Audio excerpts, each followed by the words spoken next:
the discovery nobody saw coming.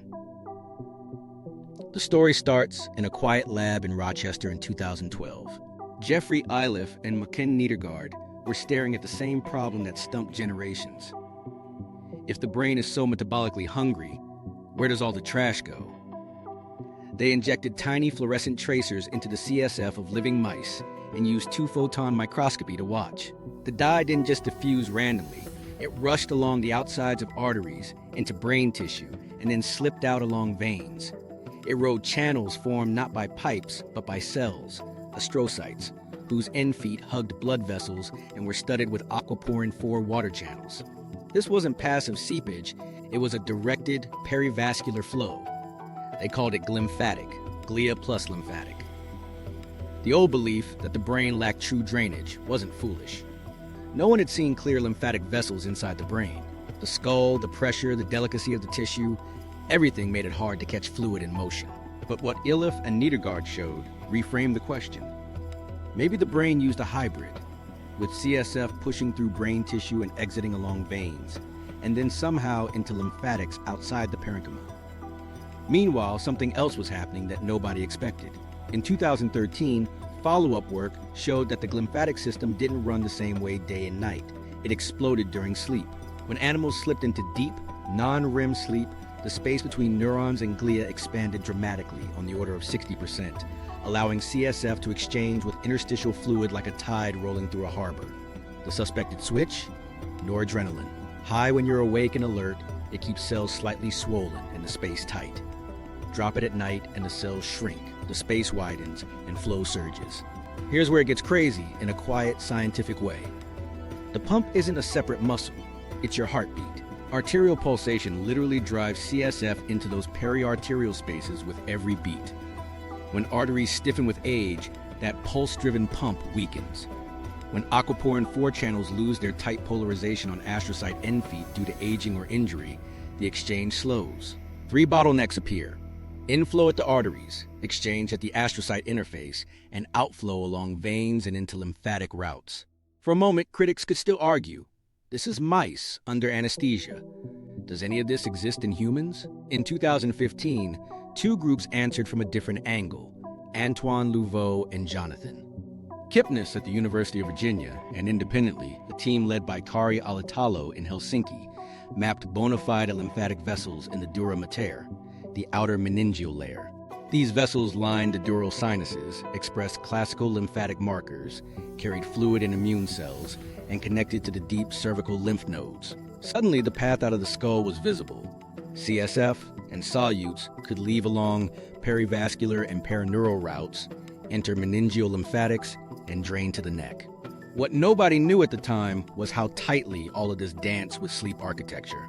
Human studies began to link slow wave activity, the big, synchronized, slow oscillations of deep NREM, with CSF surges and blood volume shifts like a coordinated in-out tide.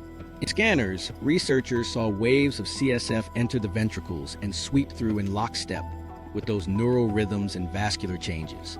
The wash wasn't background hum. It was a performance staged in N3 sleep. Stakes? They're not abstract.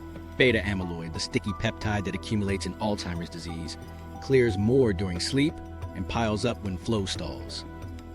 Tau, another misfolding-prone protein tied to neurodegeneration, follows suit. Even ordinary byproducts like lactate, fuel during sprints, fog when it lingers, depend on this nightly convection. Fragment the flow with late caffeine, blue light, or a night of micro-awakenings, and the trash truck doesn't show. According to rodent work from Helene Benveniste and colleagues, even body position tweaks the wash. Side sleeping, lateral decubitus, move tracers more efficiently than lying on the back or stomach. It hasn't been definitively proven in humans yet, but it tracks with something simple. Airway stability, venous return, and pressure gradients all shape clearance. Meanwhile, meningeal lymphatics weren't just present, they aged. In animal models, their function dulled with time. Couple that with stiffer arteries and mislocalized aquaporin 4, and the system bogs down. It's a plausible bridge between sleep disruption in midlife and protein buildup decades later. Not destiny, just mechanics you can influence. There's another lever hiding in plain sight. breath. Slow nasal breathing creates gentle pressure oscillations in the chest and venous system that ripple up to the cranium. Around 6 breaths per minute, resonance breathing, the whole cardiorespiratory system steadies. It's not magic, it's physics meeting physiology. Smoother pressure means smoother CSF movement riding those arterial pulses. So, to see the pipes is one thing, to feel their rhythm is another. This was the moment everything changed for how we think about foggy mornings and aging brains. The brain isn't sealed, it's bathed, pumped, and drained on a schedule. And the schedule is sleep. How the night wash actually works. To watch the wash turn on, zoom into a single artery diving into cortex. With every heartbeat, its wall swells a hair's breadth. That tiny pulse pushes a sleeve of clear CSF down the periarterial space, like a plunger stroke. The fluid doesn't wander, it's guided by a living lining. Astrocyte end feet wrap the vessel in a tight mosaic, and studded across those end feet are aquaporin 4 water channels, AQP4, gateways that let water slip in and mingle with the brain's interstitial fluid. On the far side, along veins, matching sleeves provide the exit lanes. Inflow along arteries, exchange through AQP4, outflow along veins. Simple map, complex choreography. Here's the switch that decides whether that map hums or jams. Noradrenaline. By day, noradrenaline is high, keeping cells tensed, the extracellular space tight. At night, assuming you're not getting pinged awake, levels fall. Cells relax and shrink just enough to widen the gap between them. In that widened gap, CSF can move, carrying dissolved waste toward the venous sleeves. It's the difference between pushing water through a sponge and through packed clay. Same pump, new permeability. Think about the bottlenecks. First, inflow. You need a healthy pulse. Stiffer arteries, age, hypertension, blunt that micropiston. Second, exchange. You need AQP4 channels anchored where the action is, polarized to the astrocyte end feet. Injury and aging can scatter them, like moving toll booths off the highway. Third, outflow. You need low-resistance routes along veins and then out through meningeal lymphatics to the deep cervical nodes. Collapse venous return with odd neck angles. Congest your nose so your mouth breathe, and jerk your pressures around, and you've built friction right where you want glide. Meanwhile, something else is moving in parallel above the cortex. Meningeal lymphatic vessels. They track the dural sinuses, like quiet service roads, picking up fluid and immune cells from CSF and ferrying them toward the neck. They don't replace the periarterial perivnous wash inside the brain, but they matter for the handoff at the edge. When they falter with age or after. Inflammation clearance suffers not because the pump is gone, but because the last mile backs up. Now layer in the night's rhythms. The big CSF surges aren't a steady faucet. They come in coordinated waves during deep non-REM sleep, when slow, synchronized brain oscillations pair with blood volume changes. Blood ebbs, CSF flows in. Blood returns, CSF recedes. The pulsation from your heart rides on top of that slower tide, like chop on a swell. Naps can catch a ripple of it, but the richest, most consolidated wash happens in those first long stretches of N3 when you protect a stable drop in noradrenaline. This is where tiny choices either widen or narrow the pipe. Alcohol sedates you, but it fragments deep sleep and keeps noradrenaline from staying low. Late caffeine antagonizes adenosine, the signal that pressures you into slow waves. Blue light in the evening delays melatonin, shifting the whole schedule so the slow wave window arrives later, and often gets clipped by your alarm. You can't brute force the wash. You set conditions and let biology do the heavy lift. There's a pressure story in your chest that reaches your skull. Slow nasal breathing, especially in the minutes before bed, settles the seesaw in intrathoracic pressure. At roughly 6 breaths per minute, the heart, vessels, and vagus nerve fall into a resonance that reduces jitter in blood pressure and venous return. Less jitter means more predictable arterial pulsation at the brain's entry ports and steadier outflow at the exits. Mouth breathing, by comparison, dries airways, ramps sympathetic tone, and produces larger, choppier swings. The pump still beats. The plumbing hates turbulence. Microstory. A software lead with perfect sleep duration wakes groggy. He swears it's just stress.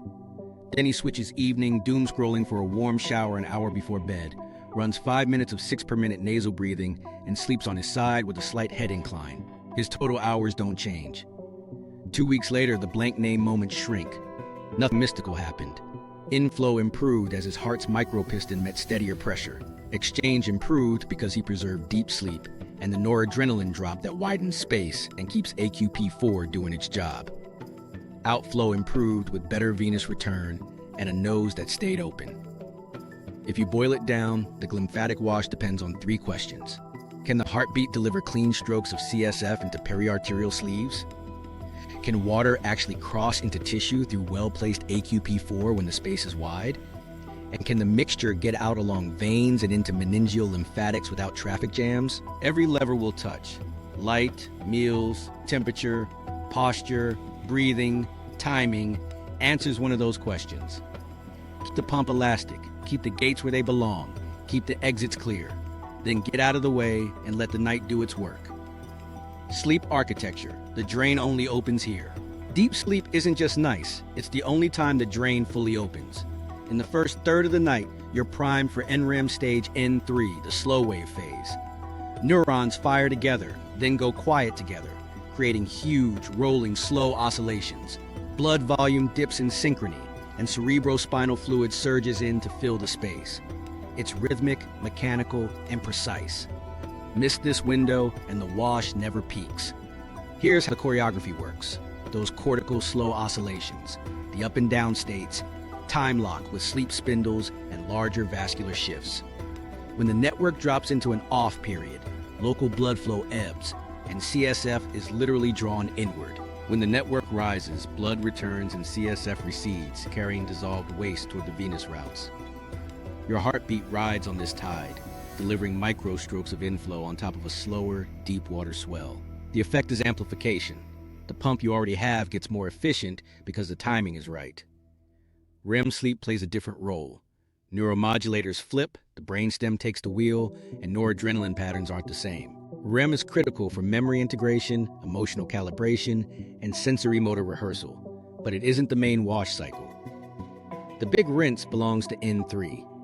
Think of REM as the rewiring shift, and N3 as the plumbing shift. You need both, just not for the same job. Fragmentation is the enemy here. Every alert ping, every half-wake to scroll, each apnea-induced gasp. That's a spike of noradrenaline and a tear in the slow-wave fabric. The extracellular space narrows, CSF surges flatten, and you fall out of sync. People say, I got 8 hours. But if those hours are chopped into pieces, the wash is mostly theoretical. Consolidation matters more than raw duration. Get this. Micro-disruptions don't have to be obvious.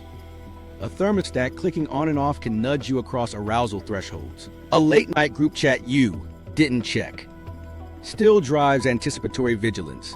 Even reflux from a late meal can spike many awakenings you won't remember. The result is the same. Noradrenaline doesn't stay low long enough for the space to widen and the AQP4 gates to hum. A micro story to make it concrete. A new parent, month 2. The baby stirs every 90 minutes. Nobody's in crisis, but sleep is in slivers. She starts forgetting words mid-sentence and walking into rooms without remembering why. Her sleep tracker shows 7.5 hours in bed, but deep sleep collapses to a few soaked minutes. 2 small levers, side sleeping with a slight head incline, and 5 minutes of nasal resonance breathing before the last feed. Don't add hours. They stabilize pressure, reduce arousals between stirs, and lengthen N3 bouts from fragments to blocks. Within 10 days, the missing nouns come back. Not because she slept more, but because the drain finally opened long enough to run. Debt compounds. Miss deep sleep for a week and you feel it. Miss it for months and baseline shifts. The brain adjusts expectations downward. Fog becomes the new normal. A single catch-up night helps, but it's not a clean slate. Glymphatic clearance shows night-to-night variability, and the richest surges are front-loaded in early cycles. Go to bed late, clip the first long N3 episode, and you can't fully rebuild it at dawn. You're stepping over the best pressure gradient of the entire 24 hours. So how do you tilt the odds toward N3 without adding hours? You protect the switch and the timing. Keep noradrenaline low by avoiding sleep fragmentation. No stimulants late, no alcohol blocks posing as sleep, and fewer alerts that yank you toward wake. Align circadian signals so the first sleep cycle is heavy on slow waves. Strong morning light, a steady bedtime, and an early temperature drop. You're not hacking sleep, you're removing frictions, so the machinery runs the schedule it already wants. One more angle that's easy to ignore: breathing stability. When you nasal breathe gently, especially as you drift off, intrathoracic pressure swings are smoother. That steadiness shows up upstairs as calmer venous return and more reliable arterial pulses at the CSF entry points. Mouth breathing and snoring are turbulence, bigger swings, more microarousals, and less time inside the slow wave envelope. If your nose is chronically blocked, you're fighting the wash before it even starts.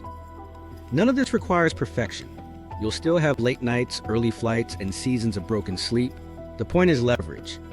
By stacking conditions that favor N3, timing, quiet, darkness, temperature, airway, and a calm, autonomic tone, you get longer, cleaner runs of deep sleep with the same clock time. And every clean run is a shift where the night crew can clear the floor. Protect that, and tomorrow's brain feels like it was actually washed. Night rituals that open the floodgates. You don't need a lab to open the drain. You need a boring, repeatable evening that tells your brain what time it is. Start with timing. Pick a consistent sleep window and defend it. The glymphatic surge is front-loaded into the first deep sleep bout, so when your bedtime drifts, the surge does too. If you go down late, you clip the heaviest rinse. Anchor the start and the wake time, and let everything else orbit that. Light is the loudest cue. After sunset, blue heavy light tells your clock it's still daytime and stalls melatonin. That delays the noradrenaline drop that widens the extracellular space. Translation: fewer slow waves, flatter CSF surges. 2 hours before bed, dim house lights, shift screens to warm, and push big screens out of your face. If you have overhead LEDs, use lamps at eye level or lower. The angle matters more than you think. In the morning, do the opposite. Get outside light in your eyes early. Night and day are a matched pair. Caffeine is a timing landmine. It blocks adenosine, the molecule that builds sleep pressure and deep wave power. Even if you fall asleep fine, a late cup shaves N3 from the inside. As a rule, set your cutoff 8 to 10 hours before bed. Sensitive? Make it earlier. Hidden sources count: green tea, pre-workout, dark chocolate, and some sleepy herbal mixes sneak in stimulants. Don't build a dam in the same river you're trying to flush. Cool the core to deepen the waves. Your body needs to drop a degree or so to enter consolidated N3. A warm shower or bath an hour before bed sounds backwards, but it works. You vasodilated the skin, then dump heat after, which lowers core temperature. Pair that with a cool, dark room, around 18 to 20 degrees Celsius, and light, breathable bedding. Heavy comforters feel cozy, but trap heat. Try a heavier blanket with a breathable insert, so you get pressure without overheating. If your feet are ice blocks, warm socks can paradoxically help core cooling by letting the rest of you shed heat. Alcohol is the friendly saboteur. It sedates. So you think you're sleeping, but it fragments deep sleep and spikes noradrenaline rebounds later in the night. If you're going to drink, do it earlier, limit quantity, and hydrate. Your rule of thumb: if you can still feel it at lights out, your wash is taking a pay cut. Late meals push reflux, insulin, and body temperature up. 3 ways to slice slow waves. Finish dinner at least 3 hours before bed, earlier if you can. Keep the last plate lighter on fat and heavy spice if you're prone to reflux. If you're training, shift intense sessions to the afternoon. Late night intervals drive adrenaline and body heat into the exact window you want calm. Gentle mobility or a slow walk after dinner helps both glucose and vagal tone without waking you up. Now stack the posture and airway pieces you can feel. Side sleeping beats back or stomach positions for clearance in animal studies, and in people it usually reduces snoring and airway collapse. Add a slight head incline, 5 to 10 degrees, using an adjustable base or pillow wedge to help venous return and take pressure off the neck. Before bed, clear your nose. A saline rinse, and if needed, a nasal strip can turn a fight into a glide. If you mouth breathe at night, try gentle tape training while you read or watch TV in the evening to teach your lips closed. Don't jump straight to taping asleep if you're congested or have diagnosed apnea. Get your airway unlocked first. Then use breath as the quiet primer for the pressure pump. For 5 to 10 minutes, sit or lie down and breathe through your nose at roughly 6 breaths per minute. About a 5-second inhale, 5-second exhale. Keep it light and diaphragmatic. You're not trying to gas up on oxygen. You're stabilizing intrathoracic pressure, lowering sympathetic tone, and letting the noradrenaline floor fall. If you feel tingly or air hungry, you're overbreathing. Back off and make each breath smaller. Micro habits round this out. Kill needless alerts an hour before bed so your brain isn't listening for a ping. Put the phone on a counter, not the nightstand. Set the thermostat to stop cycling loud fans. Lay out tomorrow's clothes. Write down the one thing you need to remember and close the mental loop that would have woken you at 3 a.m. None of this is glamorous. All of it widens pipes you can't see. If you need a sequence, use this. Pick a fixed bedtime and wake time. Finish dinner 3 hours before bed. Take a warm shower 1 hour before. Dim and warm your lights. Clear your nose. Set your room cool and quiet. Do 5 minutes of 6 per minute nasal breathing. Sleep on your side with a slight incline. That stack protects the noradrenaline drop, strengthens the pulse pump, keeps AQP4 exchanging, and clears the exits. It's a car wash you build with habits, The weird then posture run every fix. night. Your brain has a favorite side. Your brain has a favorite sleeping side, and it's not a personality test, it's plumbing. In animal studies with dynamic contrast MRI, tracers cleared faster when the body lay on its side, the lateral position, compared with lying on the back or stomach. That aligns with a few boring, crucial mechanics: airway stability, venous return from the head, and pressure gradients that steer fluid. You don't feel any of that, but your neck veins, your tongue, and those perivascular sleeves do. Let's start with the airway. On your back, gravity drags the tongue and soft palate toward the throat. The airway narrows, turbulence rises, snoring shows up, and with it, bigger intrathoracic pressure swings. Those swings yank you toward microarousals you'll never remember, but your noradrenaline system absolutely does. Side sleeping tilts the geometry. The tongue has somewhere to fall that isn't straight backward. Snoring risk drops. Pressure swings tame down. The wash hates turbulence. Lateral sleep reduces it. Venous return is the quiet half of the story. Blood that goes up must come down. When neck angles are awkward, chin jammed to sternum, pillows stacked like a fort, jugular outflow kinks. That backs up venous pressure in the head and raises resistance where CSF wants to exit into perivenous spaces and meningeal lymphatics. A slight head elevation, 5 to 10 degrees, opens those pathways. Think gentle ramp, not sitting up. You're lowering back pressure on the exits so the heartbeat's microplunger doesn't push against a clogged drain. Right side or left? The animal data didn't crown a universal winner. In real bedrooms, details decide. If reflux wakes you, left side can keep acid lower in the stomach. If nasal congestion favors one nostril, the more open side often feels better. If your heart races with left side anxiety, go right. Heart mechanics make some people more aware of beats on the left. The principle isn't ideology, it's lateral over supine or prone, with comfort that preserves stillness. Prone sleeping, the stomach position, looks tempting for snorers, but it trades one set of problems for another. Neck rotation compresses vessels and narrows the upper airway at odd angles. Chest pressure restricts diaphragmatic motion, and you end up mouth breathing into the pillow. More turbulence, more arousals, more sympathetic tone. If you're stuck on your stomach, a low, thin pillow and slight torso elevation can reduce the choke points, but side sleeping still wins. Micro adjustments add up. Use a pillow that fills the space between ear and shoulder so the neck stays neutral, not tilted toward the mattress or ceiling.